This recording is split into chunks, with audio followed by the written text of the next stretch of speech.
Hello, everyone. My name is Ahmed Graves Eel, and welcome to S&J Today's podcast, South Jersey Stories. This is where we get beneath the surface of the news stories and topics we're still talking about. With me today is Victor LaTorre, owner of Vineland's LaTorre Hardware. I interviewed Victor at the hardware store. He talked about what it's like to own a hardware business in a world saturated with Home Depots and Walmarts. He also talked about how he has given back to the Vineland community. How long have you worked here at LaTorre Hardware? I started when I was about 12 years old, coming to help my dad in the evenings. Our hours were longer then. We were open from 7:30 a.m. to 9 p.m. every day. And my dad would come home and have dinner with our family and then come back and work like 7 to 9 or 6:30 to 9. And I would come back with him and help him sweep the floors, pick up the loose screws on the floor, things like that. I started full-time in high school, not full-time, but working, more regular schedule in high school. And then after college, came back and took the company over. What high school did you go to? I went to Sacred Heart High School. I knew you were going to say that. I knew because Vineland High. Okay. Mm-hmm. Okay. Oh, what college did you go to? I went to now Rowan University, then Glassboro State College. Okay. When did you become president? In 1983, after college. What happened during college, my dad, who was the managing partner, and my uncle were partners, but my dad ran the operation. My dad had a heart attack, and at that time he was out of work for literally like 6 to 8 weeks. Now, if you had a heart attack, you're pretty much get a stint put in and you're back to work in a week anyway. And I was attending Glassboro State College. I was a science major thinking about becoming a dentist. A dentist? A dentist. And I was always working here, so I worked here from, again, when I was a young boy, pretty much. I always had money in my pocket. I always worked and earned a living, earned some money. And then when my dad got sick, I changed my school schedule around, changed my major to business, and decided at that point, after some time, that I wanted to, stay in the family business. And I didn't know, my dad, he was only 50 at the time when he had the heart attack, which was very young, and thought, he might, not be able to continue working. So to keep the family business, make sure everything was going, I came back here and rearranged my schedule there to a more concentrated schedule at Rowan or Glassboro, and then did the worked here and did my schooling, either mornings or evenings, whatever I could do around my work schedule. Now, do you feel like you sacrificed your dream to work here? I don't think so. I think it was probably destiny that I work here. I don't know that I would have been, gone all the way through to become a dentist at that point. Mm-hmm. I was still young and kind of exploring what I wanted to do. I knew I liked working here. I always liked, as a young man, making money and having money in my pocket. And I always bought cars. I paid for my own cars. I bought my first house at 23. Wow. So, and besides working here, I delivered newspapers. I cut grass on the side. So I was always kind of hustling up an extra job whenever I had free time. Cool. You were a hustler. How has LaTorre's Hardware managed to survive in a world that's continually being inundated with Walmarts and Home Depots? It's been a challenge, and the last 15 years have probably been the toughest of the 60 years we've been in business. They've thrown a whole. There's always been a sort of a big box store, but never to the level of so many now, and all these big stores carrying so much of the product we sell. So we decided years ago that we weren't big enough to compete, directly with them. So what we did was we chose our product mix specifically to things they didn't sell. We sold parts for things they did sell, and we did service for things they sold. So anytime you bought something there, you pretty much had to come here to have it fixed. That's clever. And we thought that it was a good strategy that if they sold the big piece at a very low margin, better they sell that, we would do the service work at a better profit margin and make customer happy. He bought it there, he's mad at them, he brings it here, we fix it, we're the hero. And that's the bottom line, making the customer happy. We're making people happy. We provide that service on almost everything we sell. We do a lot of warranty repair, out of warranty repair, and it's certainly helped us, keep going through this difficult, business time. The internet has now become the other factor of competition, where people can buy, a hammer online and have it delivered pretty much the next day for free shipping, right. Or anything for that matter. So we also have sell things special to our region. We sell a lot of pasta making machines and pizzelle makers and things that are, very traditional in this area, and we ship them out, through the internet all over the country as well. Oh, that's cool. Yeah. When did you start doing that? Oh, pretty much back. We did it even before the internet was where people were buying everything on the internet, because the products were pretty specialized and there wasn't a lot of people selling them. So we did that. We've probably done that for about 15 or 20 years. But now with the internet, it's easier to do. People just log in our website and order something, and we can ship it to them. And that's lucrative for your company? Yeah, you know what? It's extra business that we don't need to hire extra people to do. So our staff can handle that. The orders are not, we're not overloaded with orders. So there's a few of them a month, and we can handle that so far. Let's talk about Hometown Heroes. Okay. In 2012, you were selected as a Hometown Hero honoree. Mm-hmm. This award is given to Cumberland County community members who are upstanding citizens and who have done their best to help uplift the community. You've been on the Salvation Army and 4-H advisory boards, and you are also the president of the Greater Vineland Chamber of Commerce's board of directors. Would you mind telling our audience a few of the other organizations you've been involved with? So I've served on boards for a long time. I've served on the local Little League board, on the local Pigtail board, the Sacred Heart High School board, as well as the ones you mentioned. My parents were both served on many boards, and my parents were both elected officials. My dad was an elected freeholder for 23 years. My mom was an elected school board member for about 8 or 12 years. So it kind of came to me naturally. And how we got really involved, my wife and I, my wife started serving on some boards. She would ask through her job to volunteer for different organizations and things. And I said to her, boy, you're putting a lot of time into these organizations, kind of being the lonely husband sitting at home. And she said, well, the way I look at it, we've been very blessed and we need to give back. And that motivated me to get more involved with other organizations like 4-H and Salvation Army, things like that. Salvation Army has a special place in my heart because it's an organization that literally feeds and clothes people in a time where the rest of the world takes all that for granted. We don't have to worry about our next meal coming, and there are people out there that do, and it's very sensitive to me, and I see there's a lot of need locally here, and anything I can do to help that organization, I try to do. So the community members have to thank your wife. Really? She's the one for motivating me. I was probably Laurie LaTorre. Okay. I was on boards before that, but never got into the charity work that I'm trying to do now to help people. My years move on here, I just try to give back to the community and to the people around here, because there's just a lot of people that need help around here, unfortunately. And it sounds like a lot of people appreciate the help that you've given to. I've never thought to do it worrying about an award or anything. I've taken on causes because somebody maybe asked me to help, or something I saw where there was a need for something, and I just did it because my parents probably did it before me, and it's just something I've learned and have come by naturally. Okay. So you were kind of talking about the time consumption. Mm-hmm. Is there a secret to how you're able to maintain a successful business while also doing your best to help the community reach its purest potential?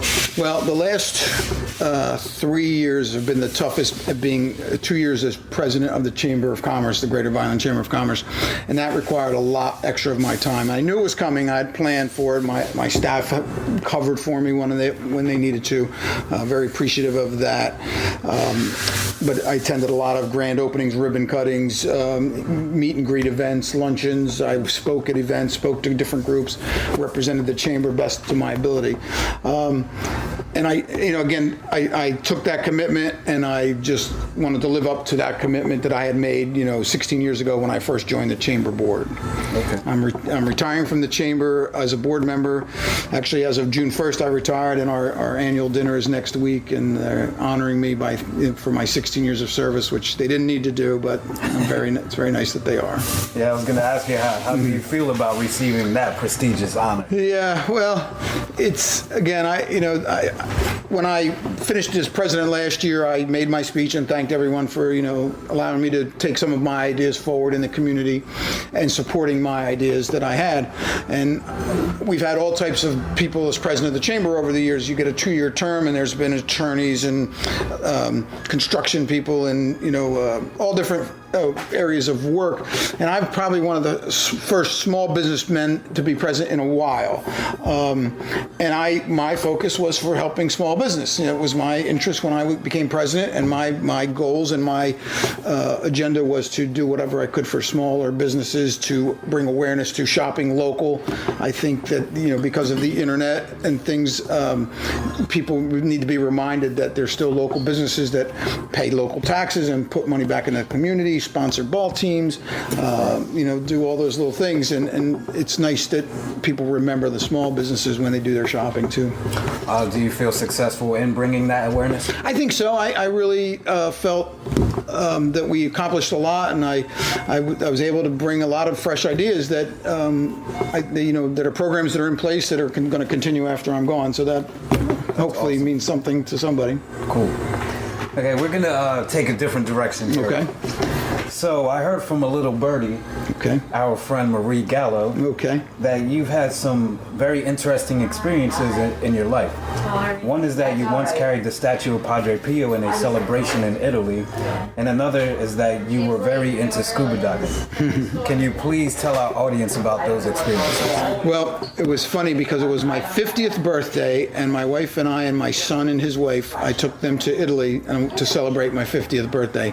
I kind of think that I thought if I was celebrating in another country that turning 50 wouldn't be so bad, but I wanted to go back, and when I was 10 years old, I kind of made the same trip. I went to my mom's hometown. My mom was born in Italy, so I went to her hometown and the house she was born in, and I went to the town where my grandfather on my dad's side was born back in 1970. So 50 years later, I got to make the same trip and went to the same two houses.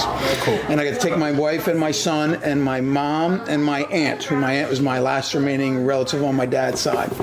And it was we went on a group with a priest friend, a longtime family priest friend of ours, who organized the trip, and we were able to take that trip and then branch off to go do our little trips to my family's town. So I was the priest that is running the trip. I was his altar boy in 1974, 75. When he first became a priest, I was in grade school and became an altar boy. And we remained friends. He married me, he baptized my son, and we stay in touch and we travel together. So he was going to say Mass in a little hometown where his grandparents were born in his church. And we happened to go, and there was a festival. And as part of after the Mass, I got to be the altar server on the altar with him in front of the whole full church and all of our people that traveled with us, and this whole little town, about 100 people from this little town. And afterwards they said, we're going to have a procession through this little mountainous town, up the hill, down the hill, all around this little town. And I got to be the cross bearer in front of the statue, leading the entire procession. Wow. On about a 90-degree day in full attire. But it was just one of those days on my birthday. I got to do that with my family. Just because I was the altar server, and there was a local young girl that was altar serving, and she said to me, "You carry the cross." It was heavy, probably better for her, and she carried a candle. And so we led the whole procession through this town. It was very neat, not expecting it to happen at all. It just kind of happened randomly. But that was very cool. And then scuba diving was something I took up back in my 30s with a buddy, and we wanted to do some diving, and we trained at the YMCA pool in Vineland. Okay. Got our certification, went out and did a couple dives off of Barnegat.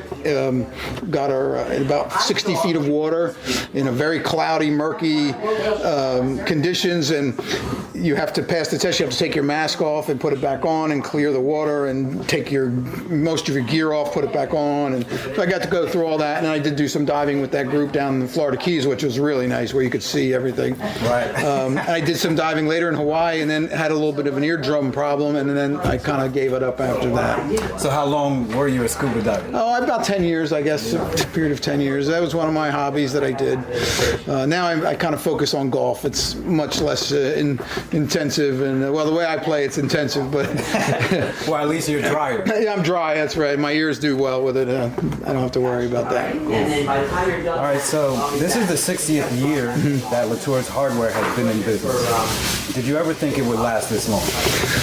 I remember celebrating our 50th year and kind of seeing how the economy was changing and the business environment was changing. And I thought, well, 50 is a great accomplishment.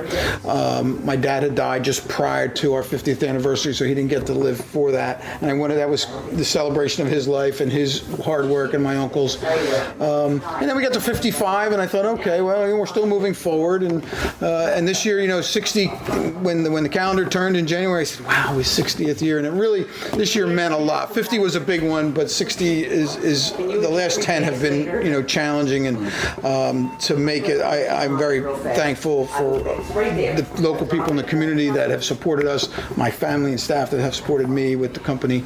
I couldn't have done it without without all of those folks. So. That's awesome. Do you have any children that are going to follow in your footsteps and take over the business like you did, if and when you decide to retire? I don't. My son is moved back to the area with his wife, and he is a teacher in Millville, New Jersey, and she is a veterinarian at the Jersey Shore, and he is not interested in taking over the business. He worked here like I did through high school and college, and always helped me out on we had a little anniversary sale a couple of weeks ago, and he'll come in and help me when he can, and then when he's off from teaching. So we're looking for somebody else in the family maybe to move forward. Maybe my nephew, he's had some interest, and he works part-time for us. Okay. So we're hopeful somebody will take it over and keep it moving. You got to keep it moving in Vineland. Yeah. As Father's Day approaches, I'd like to ask you, what do you think your father would say about how you not only have kept the business alive, but also how you've been able to build upon his success? I wonder that a lot. I miss his guidance because he pretty much let me run the company after college with restraint. When we did our audition and things like that, we had our heated moments over decisions like that. But I think I know he's proud. I'm sure he's proud of what I done and kept it going. And when he passed, it was always about I was kind of the caretaker for what they had started, because they really started when it was this little room, a 30 by 30 area, just this area, and it's been added on 5 times. And they did 4 of those editions. I did the last one. But when I did come in and get involved and brought what I learned in college and all the years of working here and some new marketing ideas, and they were at the point where they were in their 50s and 60s and kind of where I'm at now, starting to slow down, and I was able to bring in a fresh set of ideas and vision, and it did, it took off, and the economy was good in the 80s and 90s. We boomed here, and we just grew immensely. So now it's just a little harder, but we keep moving forward and looking for little areas that we can service customers and do what we do better. Cool. I noticed that your workers in the front, they were calling customers that came in by their first name. We try to do that. That's important. We've always had that theory that get to know our customer and they'll come back. We want to be their hometown store. We want them to think, let me go to Vic and Vic's staff, especially if they've got a broken lawnmower, broken lamp, or whatever we can fix for them, we'll fix it. And they know that, and they come here and they'll shop for other things while they're here. That's our theory. That always makes people feel comfortable then. Yeah, I think so.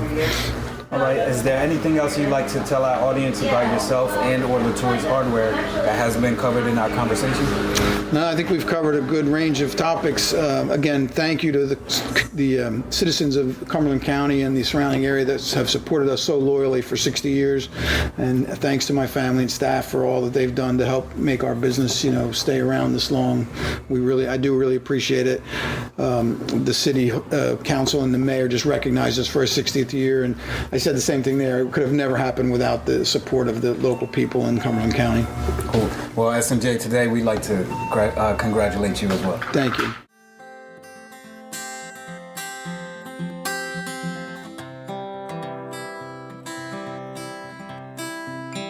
Thanks everyone for listening to SNJ Today's podcast, South Jersey Stories.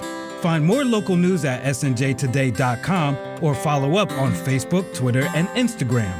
South Jersey Stories is hosted by Ahmed Graves Eel and produced by Kevin Howard, with music by Jeff Schwachter.